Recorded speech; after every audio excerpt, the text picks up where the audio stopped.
So what's up mga kababayan, ito na naman tayo for another video, Birador Pico at your service. So ngayon mga kababayan, pag-uusapan pa rin natin itong mga balita na kung saan ay nagtre-trending pa rin mga kababayan.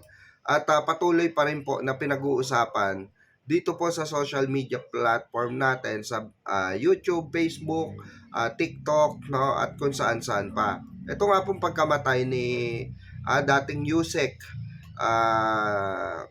DPWH Cabral. Okay? Mga kababayan, marami kasi nagtatanong, kahit ako curious ako, bakit ayaw ipa-autopsy nung una? Ayaw pumayag na ipa-DNA. Ano ba meron dyan? Kasi kung matatanda natin mga kababayan, di ba? Ayaw pumayag ng kanilang pamilya kasi sabi ng mga kababayan natin, kung ikaw asawa ka, 'di ba? Dapat supposed to be gusto mo malaman, 'di ba? Na kung talaga nagpakamatay or may foul play, 'di ba? Na nangyari kasi more or less mga kababayan, alam mo magpapakamatay ang asawa mo, hindi mo nahahabulin. Ganun lang kasimple 'yun 'di ba mga kababayan? Kaya itong mga sambayan ng Pilipino ay kanya-kanya ng kuro-kuro, no? Kanya-kanya ng saloobin na kesyo baka may kinalaman yung asawa daw, alam na kung sinong tumulak or alam daw kung sinong nagpapatay, 'di ba? Hindi mawawala yung espekulasyon na ganyan. Lalo-lalo na mga kababayan. Asawa mo yung nawala. For example, kayo. Siyempre, mahal nyo asawa nyo. Ikaw bilang anak, mahal mo nanay mo. Gusto mo malaman ano nangyari, tama mali. So, ngayon ikaw bilang isang nagmamahal na anak or asawa, dapat supposed to be alam mo, 'di ba? Alam mo sa sarili mo. More or less mga kababayan nagpaalam yung nanay na may ka-meeting or may ka-meet up, 'di ba? Kung ano't ano man mangyari, tanggapin na lang, 'di ba?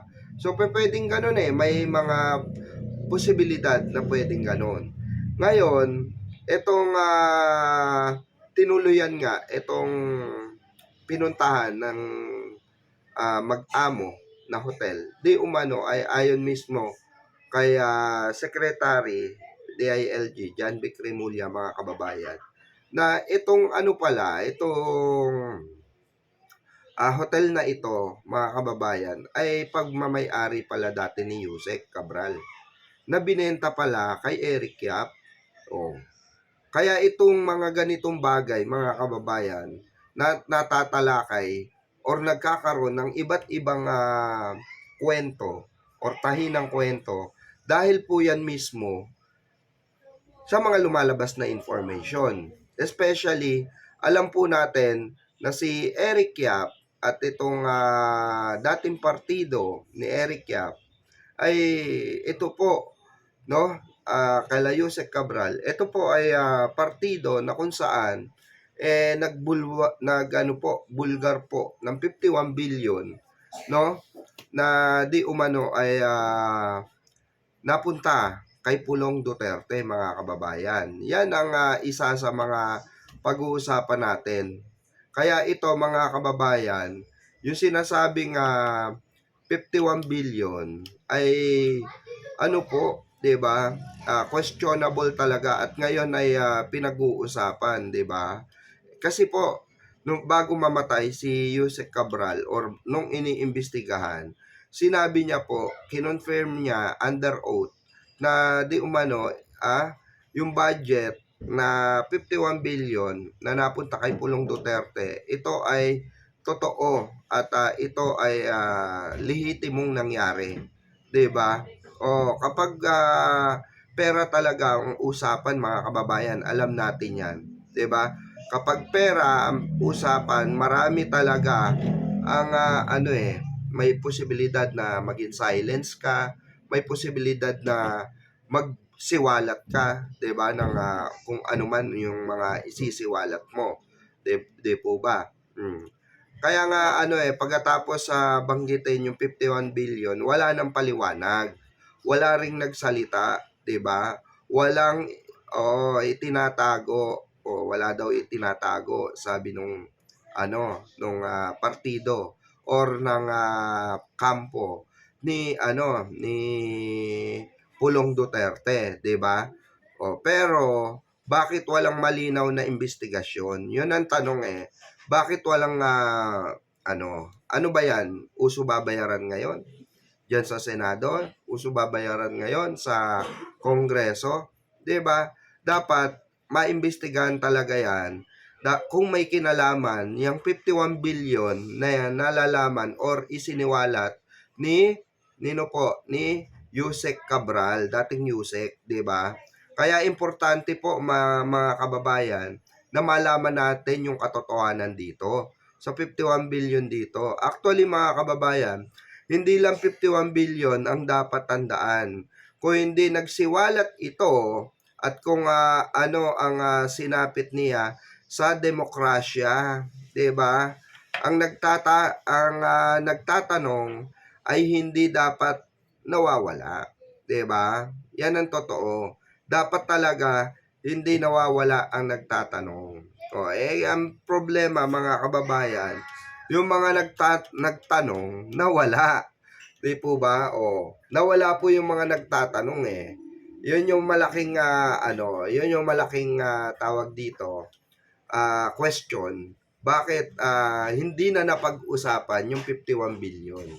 'Di ba? Bakit hindi na po naitanong muli? 'Di ba? Actually, sa totoo lang mga kababayan, itong ating mahal na Pangulo ay hindi na magkanda o gaga. 'Di ba?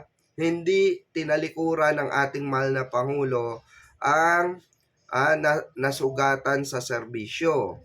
Hindi tinalikuran ni Pangulong BBM ang mga tiwali sa gobyerno. Hinarap niya ito, yung mga sindikato, at patuloy niyang hinaharap magpasa hanggang ngayon. 'Di ba? Kaya po sa halip binibigyan sila ng 'di ba? Dignidad, trabaho at bagong papel sa bansa. Itong mga kababayan natin na nagsiservisyo, 'di ba? Laban sa corruption, yung mga mga tawag dito kasundaluhan na lumalaban sa West Philippine Sea, 'di ba? Kasundaluhan na lumalaban sa mga sa mga terorista na nakakapasok dito sa ating bansa, 'di ba? Kaya po malinaw na malinaw dito mga kababayan na hindi lahat ng bayani bumabalik sa labanan. Tandaan nyo 'yan. Kaya importante po yung pagpapahalaga na ginagawa ng ating mahal na Pangulo. Saan po? Dito po sa mga lumalaban sa korupsyon na kasama niya, yung mga nasa serbisyo na mga kasundaluhan, 'di ba, na talagang pinuri niya. Dahil ito po ay patungo po ito sa maayos at malinaw, 'di ba? Na na talagang sa ikakaayos ng ating bansa.